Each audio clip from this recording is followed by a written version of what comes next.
इसके बाद जब उनको ज्ञान प्रदान कर दिया तो महाराज प्रियव्रत जी का उपाख्यान आता है।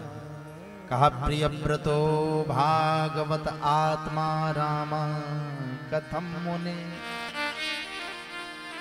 महाराज प्रियव्रत जी महाराज उत्तानपाद के छोटे भाई है। इन्होंने तपस्या की और इन्होंने तपस्या जब की ना तो जब भगवान आए तो भगवान से कहा सबसे पहले रात समाप्त कर दो। कहा रात समाप्त कर दो। कहा महाराज 100 साल के दिन में 100 साल के समय में 50 साल तो रातें में निकल जाती है, सोने में निकल जाता है। 50 ही साल मात्र बचता है और 50 साल में महाराज 25 साल पढ़ाई लिखाई के निकाल दो, कितने बचे? 25। 10 साल आप निकाल दीजिए निमंत्रण आने जाने में, लोगों को प्रसन्न करने में, कितने बचे? 15। 15 में 5 साल निकाल दीजिए व्हाट्सएप, फेसबुक, टीवी, अखबार, 10 बचे।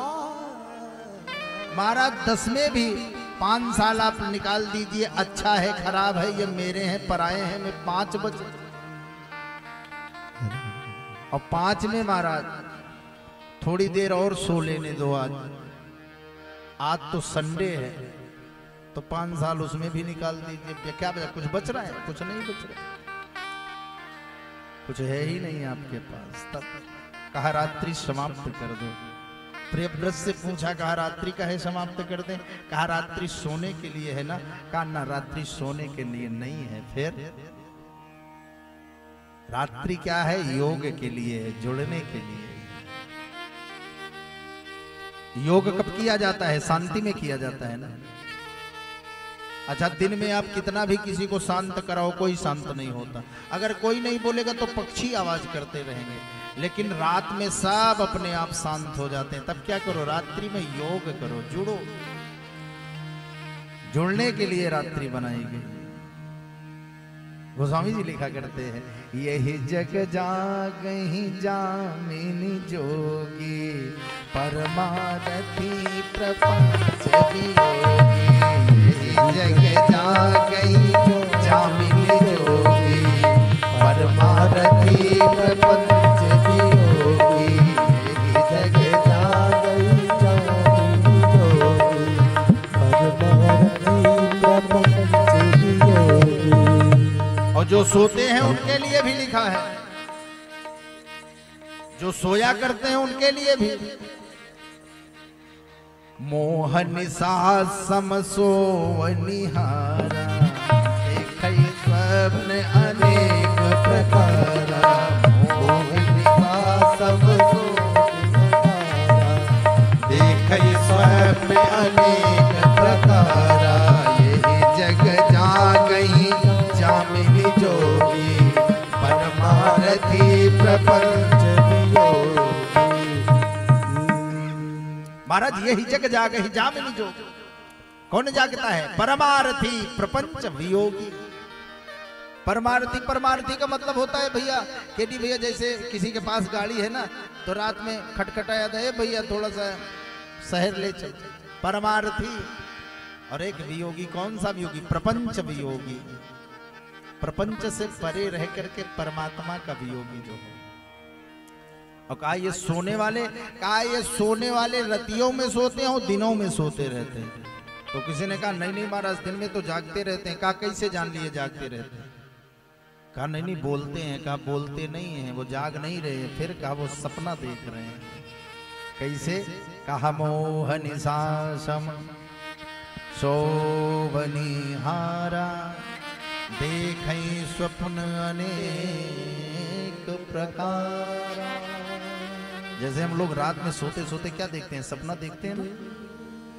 अच्छा, सपने में ऐसा देखते हैं जैसे हम देख रहे हैं। कहाँ है? केडी भैया के यहाँ है और मनोज भैया की माता जी आई हैं और साथ में वो सिराथू का प्रसिद्ध वाला रसगुल्ला बड़कवा।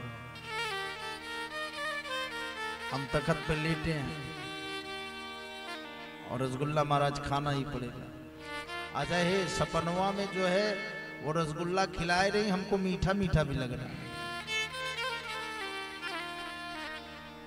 एक खा गए, दो खा गए, नहीं महाराज एक और खाइए, एक और खाइए। अब ज्यादा हो रहा है तो ज्यादा हो रहा है तो दिक्कत हो जाएगी, और जो महाराज दिक्कत हो जाएगी तो छटपटाहट में नेत्र खुले, और नेत्र खुले तो न तो माता जी न तो रसगुल्ला, वही तखत वही चद्दर।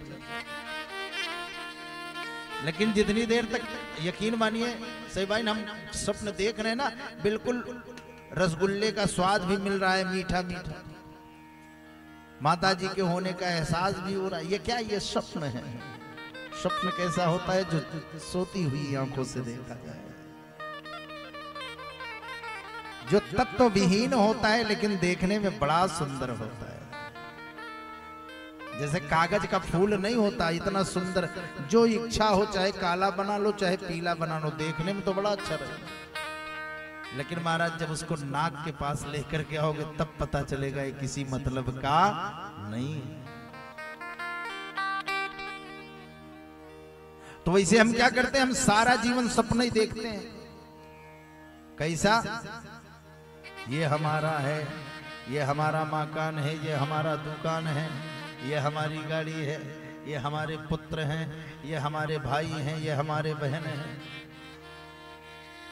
सारा जीवन हमारे हमारे करते रहते हैं, और एक दिन नेत्र बंद हो जाते हैं। जब नेत्र बंद हो जाते हैं न तो साथ में मकान जाता है, न दुकान, न भाई, न बहन, कोई नहीं जाता। तो अगर हमारे होते तो हमारे साथ जाते ना, कोई नहीं जाता। उस दिन सही पता चलता है कि हम वाकई सपने की तरह देख रहे थे, सपनवत, सपने में जैसे ये हमारा है हमारा है। जब नेत्र खुले तब पता चला कि कुछ भी हमारा नहीं है। तब क्या करो, कहा महाराज रात्रि समाप्त कर दो। प्रियव्रत को समझाया, कहा शिष्या इमे भगवतः परितापठन्ति गायन्ति शामस रहस्यमजाश्रमीशम्। महाराज उन्होंने कहा ये प्रकृति की व्यवस्था है, यहाँ पर जो जिस प्रकार से रहेगा वैसे ही उसका उद्धार होगा। महाराज इनकी वंश परंपरा में नाभि हुए, नाभि के ऋषभदेव, ऋषभदेव वही हैं जो परमहंस कहलाए। ऋषभदेव और ऋषभदेव दोनों एक के हैं। महाराज उनके 100 पुत्र थे केडी भैया, और उन्होंने अपने पुत्रों को प्रजा के बीच में खड़ा करके, प्रजा माने भी पुत्र होता, उपदेश दिया था। कहा ना हम देहो देह भाजामृलोके कष्टान कामन हते बिट भुजाम में। कहा देखो पुत्र, ये जो मनुष्य का शरीर है ना, ये क्या है, ये भोगने के लिए नहीं मिला है। क्यों, ये साधना करने के लिए मिली है। अगर भोगने के लिए मिले होते तो क्या बनते, कुछ कीट पतंग, जैसे गोबड़ौरा का कीड़ा होता है, उसको नहला धुला करके सेंट लगा करके मखमल पे रख दीजिए, मर जाएगा, क्योंकि उसकी प्रकृति गोबर की। और मनुष्य कैसा है, कहा मनुष्य साधना के लिए आया है, इसलिए साधना कर।